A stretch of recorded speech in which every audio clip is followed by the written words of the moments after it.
Hi, this is Lori, and welcome back to Adventures in Soldering. In this episode, we're going to finish up our line following car. So we'll do all the mechanical steps and get the car running. Let's get going. Okay, it's time to get started on the mechanical parts. So we'll put this little slider, I guess, a pillar, I think it says in the instructions, but it's going to kind of act as a balance point. Instead of having extra wheels on our car, it'll just have this to support the front end. I'm going to get it on and then I'll show you what it looks like once I have it done. Well, we got it on. Looks pretty good. And then you can kind of see how it lines up with everything. I think it looks all right. On to the next step. Okay, we're going to put some screws in here, pointing out this side because they're going to provide the supports for the axles and the wheels. So we're going to kind of pre-position those, I guess. Well, I have them on. You can see them here on the bottom side of the car, and they're still loose. That's the way they're supposed to be. So, yeah. Okay. Well, next we're going to put together the wheels and the gears. I kind of have these kind of in order of how they are on the axle here. I'm going to do that for both and show you what those look like once I have them all put together. I got both of the axle setups together. Bring it up a little closer just so you can see how it looks. We have these are pretty loose. One of those little yellow gaskets in there, a gear, a little rubber wheel put together. Yeah, I think it had to be kind of firm, but I guess you want it to stay as it operates. So I got two of those. So now I think we set those aside and we work on putting the motors in.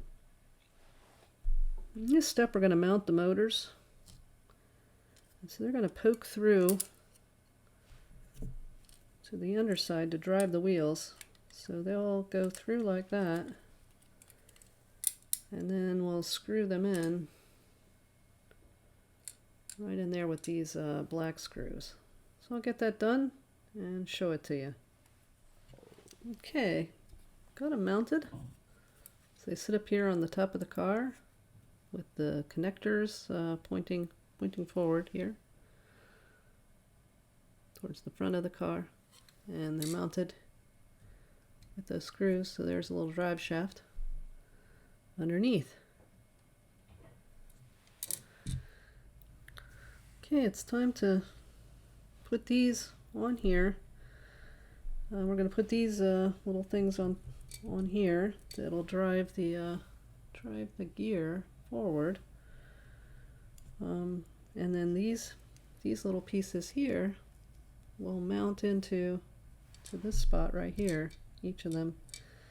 So that's why I guess there was a little bit of give so that we could place those in the right spot. And it suggested turning these up a little bit so there's a little more of it exposed. I don't know why we didn't do that in the step before, but I found it was hard to hold on to these little gaskets with my fingers, so I kind of grabbed them with my pliers there to turn them. All right, I'm going to try to get those mounted. I think it's going to be kind of fiddly, but we'll see how it goes. Well, I was right. This was a little bit fiddly to get this all put together, but it's on there now. I had to kind of grip onto some of the little spacers there, the yellow spacers, and hold them because they kind of were spinning as I was screwing this in. Put the gears in the right slot, and it's connecting up with the little worm here, I think is what that's called. Worm screw, I don't know. Not a mechanical engineer, but it's on firmly now, and I think the tires aren't going to rub. But I could easily see stripping this out if we're not careful. So, but these aren't very powerful motors, so hopefully it's going to work. Well, getting pretty close now. Okay, I used my own wires. The wires that came with the kit weren't the best, and I just I put a little bit of solder, pre-soldered them, pre-tinned them, I think people call it. And I've got these connected. I'm going to put just a little bit more solder to make them firm, and then we're going to connect them into the holes here. Alright, gonna solder these on. I'll start with the one closest to me. Just put a little bit of solder here. Make the joint a little stronger.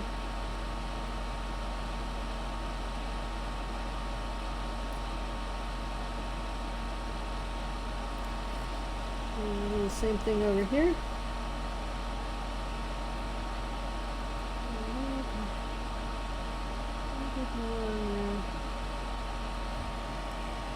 And work this one.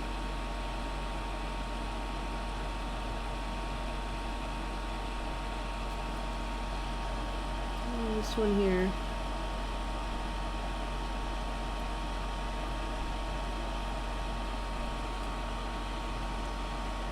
Alright, I think that looks pretty good. This one could use a little more.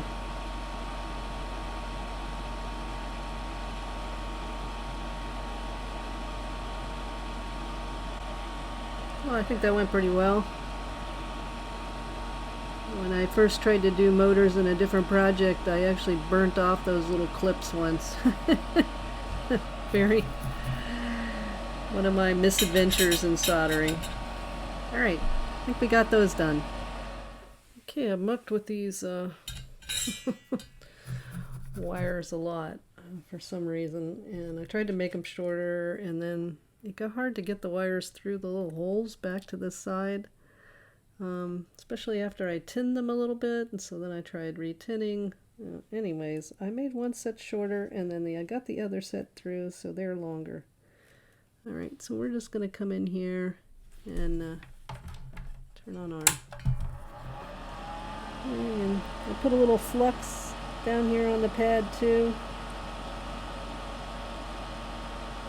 Come in this way. And just try to get those down. I just almost pushed that one out.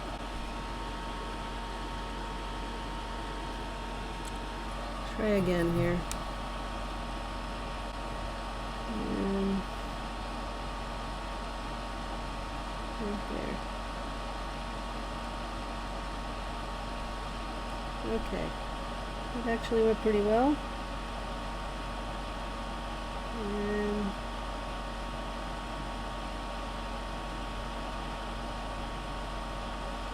I think those are soldered to the pads. Hallelujah.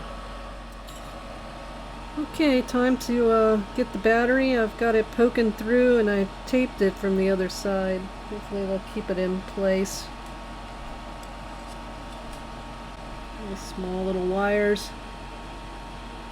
Put up the pad. Put some on there. Okay, that went smoothly. Okay, yeah, soldered on pretty well. And it's in there. I was trying to follow the instructions, but I think what we need to do is we actually want to take it around. So it's like, why do we have all this cable? And they're just tightening it up underneath. So I think that's how they have it. So I'm going to pull the little sticker off and put it on. There we go. And just try to make sure we don't catch these cables. Tuck it in. And try not to catch these cables too. Alright. Well, I think that's on pretty firmly. Oh. Here's the LM393. I straightened up the little legs here. And we'll find that notch and match it to the notch on the socket, and then try to carefully put it in.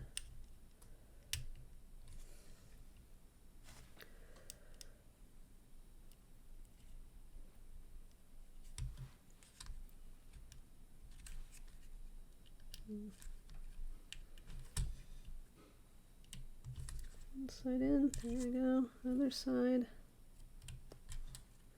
Oh, very good. I have also ruined IC chips before by bending the legs. I bent the legs of a analog to digital converter chip once, and it got really hot to the touch when I was trying to use it. I didn't realize it had been bent. Okay, I think that's it. Now it's time to put some batteries in and give this thing a try. Well, the moment of truth.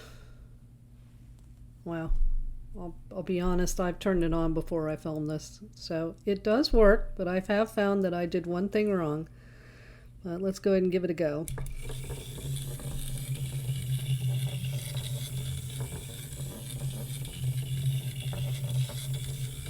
And you may notice that only one of the front lights comes on. And that's not because the other motor isn't occasionally working. I think I have that LED in backwards. Try as I might to have done it right, I think I slipped it the wrong way. So I think I might try to desolder that and see if I can't flip it around the right way. Alright, well, it is working, and so the most important parts of it work pretty well. Alright, I was able to get it off. I haven't been very successful at desoldering before, so I felt pretty good about that. So I took it off, and I happen to have plenty of these in my lab, so I just put another new one on. And let's see if we can see both of them light now. Oh, there we go. They're both lighting. Oh, I feel really accomplished that I managed to fix that. That's the whole point of doing these kits in this series, was just to really learn on stuff that isn't that important to me. It's not my precious project. So, wow. Thanks for joining me on this Adventures in Soldering, and I'll see you again soon.